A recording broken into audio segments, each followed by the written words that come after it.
Well, joining us to discuss the role of youths in politics is the president, Nigeria Youth in Politics, Blessing Oyefeso.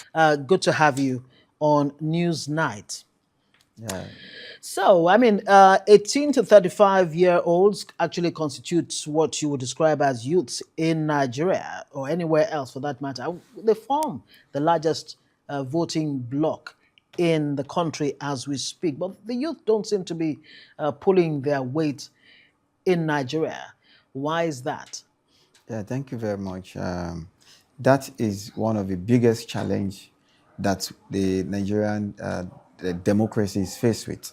And as an organization committed to promoting youth participation in politics, leadership, and governance, Right. and we understand these barriers and the challenge of marginalization as well as voter apathy, because we know that young people feels that their vote doesn't count.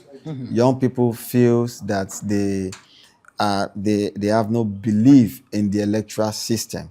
Young people feels that so if their vote doesn't count, they don't believe in the electoral system, then why should they participate? Right. So that takes us to the question you asked. The larger demographic population of Nigeria, above over 65%, less under 35. Yet, when it comes to determining who leads us, who leads Nigeria, you won't find them. So these are the challenges that we find. But don't you think it's defeatist? I need to butt in here. It's defeatist when you say, youths are being marginalized, they're not allowed to a seat at the table, in the matter of speaking. Was it not Tinubu who said power is not served a la carte? Yes, Yeah. of course. It's never said. Where exactly is the problem? Is it a lack of capacity in, to be able to step in to what seems to be large shoes of the older generation of politicians? Okay, thank you very much. I think as time goes on, we need to understand that time changes. Right. President Bola Ahmed Tinubu being the president of Nigeria today, it's a different ball game during his time. Yeah. Like I said, we are looking at 2027 election. We want to achieve the best presidential election that would defeat that of 1993 election. You get? We have never had any election that is free and fair. That's the best election we had was during the military era. So why is it like that? So we are trying to galvanize the younger people across the grassroots to know that for us to determine the Nigeria that we want through the democratic system that we practice. We gained democracy in 1999 back from the military.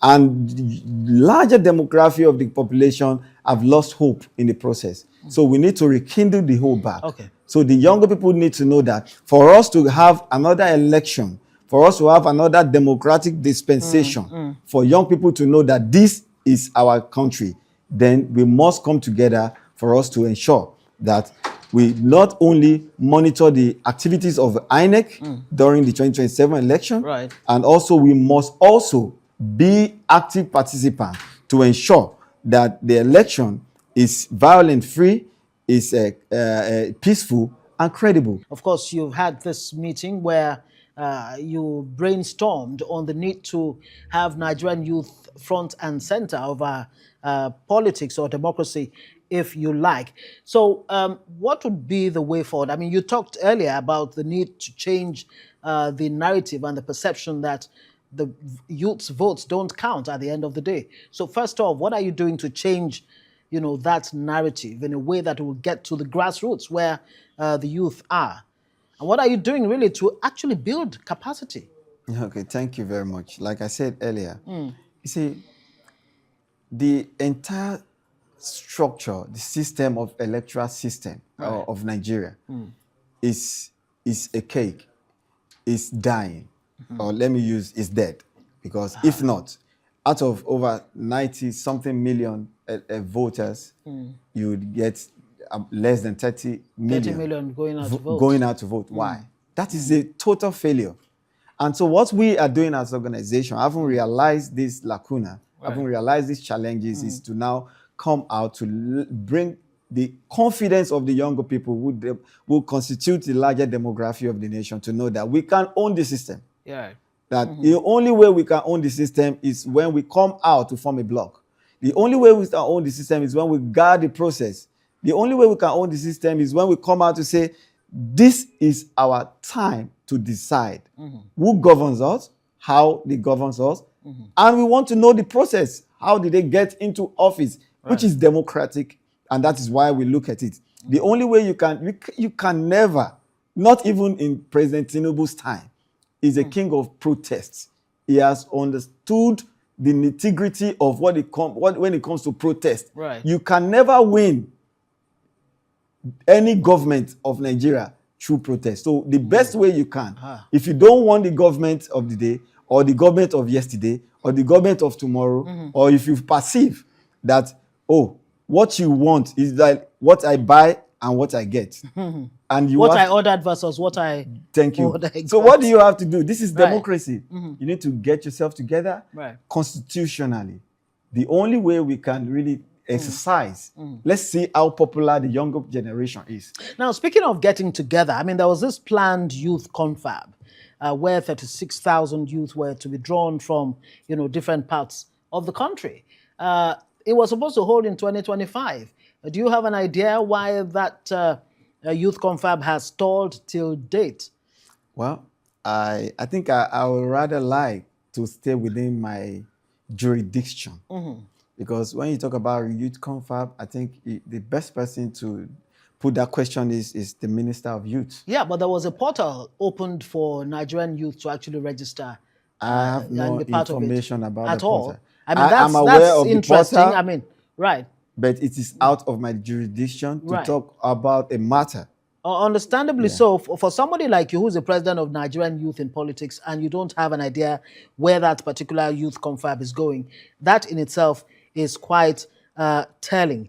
Now, I mean, really, how can the Nigerian youth change the face of our politics in this country?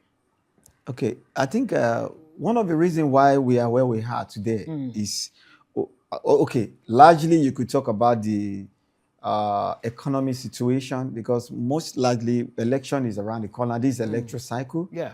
And it's like a window of opportunity. Like there's a popular saying outside that during election, the government opens their window. Not only the government, those associates of government that wants to support a candidate to go into government so that they will be able to be the Baba Sokwe, they will be able to be behind the scene. And they use the youth to push. Exactly. There's the time. So young people needs to be aware that this is a game that has been going on, and we can't not take that anymore. I actually was going to ask you. I was going to ask you how much difference the not too young to run law has made. I mean, since it came on board in 2018, if it has made much, impact. Yeah, I think very quickly, not too young to run is eligibility reform. Right. What we have is youth quota in parliament, which is being sponsored and spearheaded by the Nigerian Youth in Politics and of sister organization. All right. That is eligibility reform. The not too young to run is age, and the youth quota in parliament is quota representation. Right. So if we need any reform to secure its seat at the table, we should be talking about the youth quota in parliament. Right. That is where decisions are made that concerns the younger people. Excellent. Blessing Oyefeso, thank you very much. President, Nigerian Youth in Politics, joining us.